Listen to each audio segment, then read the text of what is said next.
Hello and welcome back. So we've just started this section on API management and we reviewed the four most important features of any API management tool. So let's go ahead and learn about each of these in a little more detail so that you have more understanding in general of what API management is. Right? So the first one is a developer portal. Right? So as we briefly touched upon, a developer portal is something that every API management tool offers, right? And as the name says, it's to be used by the developer, right? So whoever is consuming your APIs, there are developers who have to use your API in their own systems, right? So when they are using your API, when they are consuming your API, they need to learn a lot of details about your API. For example, what requests they should pass. If your API needs any parameters or any variables, right? What should those variables name be? Right? What kind of security mechanisms your API require? Does it require a key? Does it require any kind of authentication? Right? So there are a lot of these details that a developer needs to know before they can use your API. Right? If you are a developer, which assuming you are as you're taking this course, you must have had to consume some APIs in your life cycle. You must have worked with some APIs, so you know what we are talking here, right?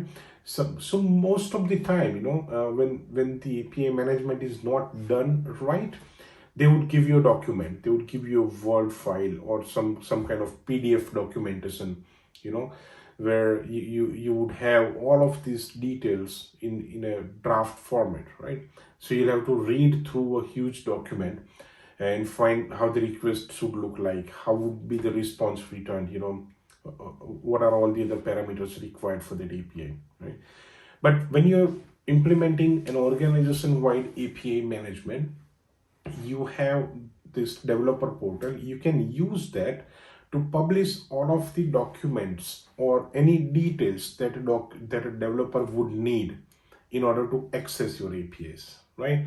So developers can use this portal to basically find all the APIs that you offer and then see what each API does and also be able to test each of these APIs and request access to them if needed, right?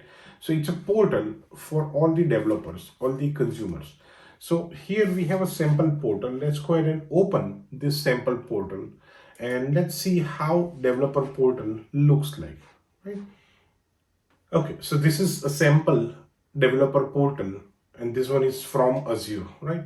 So as you can see, this is a portal, it's automatically developed and deployed for you by Azure and it's fully customizable, right? So you can customize a lot of these things on this portal. You can make it look like just your own company's website, right? If you have your own design, you can use that as well. You can change all of this layout and all of the text details, right? It's fully customizable. Now, as a developer, if you look at this portal, right, it's asking you to sign up. So if you want to use this portal, right, you can sign up and start using it. Now, let's see what are the options, right? So first one, it says APIs. Let's go to APIs. And here you can see that this portal has three APIs. First one is customer data enrichment. Second one is eco API. And third one is test, right? And if we go inside any of these API, for example, customer data enrichment, let's see what it gives us, right? So this is where you have all the documentation or all the details of this API, right? So here you can see on the left, there are two requests in this API. One is post, another one is get, right? And then what's the endpoint? So here is the endpoint, right? And what are the headers that you need to pass? So they've defined the headers that you need to pass, right? The request body should be something like this. It's a sample JSON that they've provided. You need to pass a similar JSON as a request, right? And the response, they've defined that if it's a 400, it's a bad request. If it's 202, then it's accepted.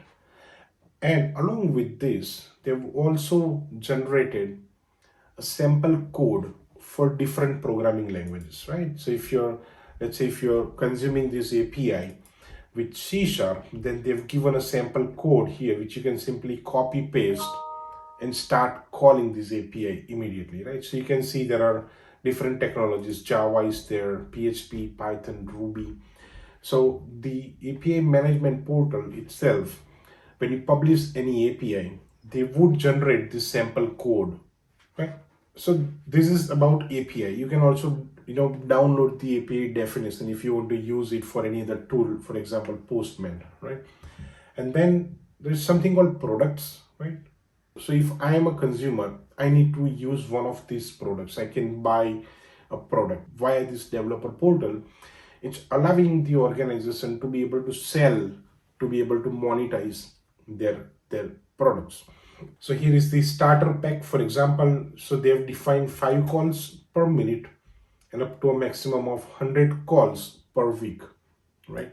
So the API doesn't have to do this, but the API management tool allows you to build products like this, right? And you can also put a price tag on that, right? So that you can sell these API products. So this is, in general, this is the developer portal, a portal that's a go-to resource for the consumer or for the developer who is consuming that API, right? So that's about a developer portal from any API management tool. The next one is the API gateway, right? This is the central pillar of any API management tool. Let's see what is API gateway. But before we learn about API gateway, let's see how systems work, how the APIs work when there is no API gateway, right? And then next we'll see how things change when you have an API gateway, right? So here is an example of an enterprise system that has multiple APIs, right? And there is no API gateway. So here in this square box, you can see that there are 3 APIs, right? This microservices 1, 2, and 3 are 3 different APIs. And on the left side, where the client apps are calling these APIs, right? So there is a mobile app and there is a web app. And they're calling all of these 3 APIs directly, right? So they're directly calling the API itself, right? There is no middleman, there is no facade, there is no wall in between, right? They communicate directly with your APIs in your organization, right? And then when you have the API gateway, this is how it would change, right? So you have a central API gateway that sits between your organization systems, your enterprise systems, and your clients, right? So your clients don't have to deal with individual API system, right? Now they have one API gateway to deal with, right? And that API gateway can then divert the request based on the APIs, right? So if your client mobile app is sending a JSON to this API gateway to be sent to microservices 2, then the API gateway knows that, and then it would accept this JSON and send it to microservices 2, right? If your client web app is sending some request for API 1, then your API gateway knows that it would pass that to API 1, right? So your client apps, they don't have to directly deal with your organization systems, with your enterprise systems, right? So you have this API gateway in the middle where you can apply a lot of streamlined policies, a lot of security policies, and you can do a lot of additional things with this API gateway, right? So here is a system without API gateway, and here's the one when you have an API gateway, right? The next one is API Lifecycle Management, right? We briefly touched upon the Lifecycle Management, right? When you have the same API, right? When you change certain things in your API, you don't want to overwrite your existing API, right? or you don't want to remove the old API and put the new API, because there are consumers out there who have built their system based on your current API, right? So if you change something, there are chances that the other systems might break, right? So rather than replacing the API, you create another version of the same API, right? So you can have like 50 different versions of the same API, and then eventually you can, you can get rid of the previous versions, but you can give enough time to your consumers, to your developers, to start using the new versions, so that you can eventually discard the earlier versions if needed, right? So this is lifecycle management for APIs, right? The next one and the last one is analytics and monetization, right? So as we briefly touched upon, when there are hundreds of APIs and when there are hundreds of consumers, right, it's really important to know what's happening with each API and how each consumer is behaving, right? So this analytics at the enterprise API management level gives you the high level view of how each of your API is behaving, how each of your APIs are performing.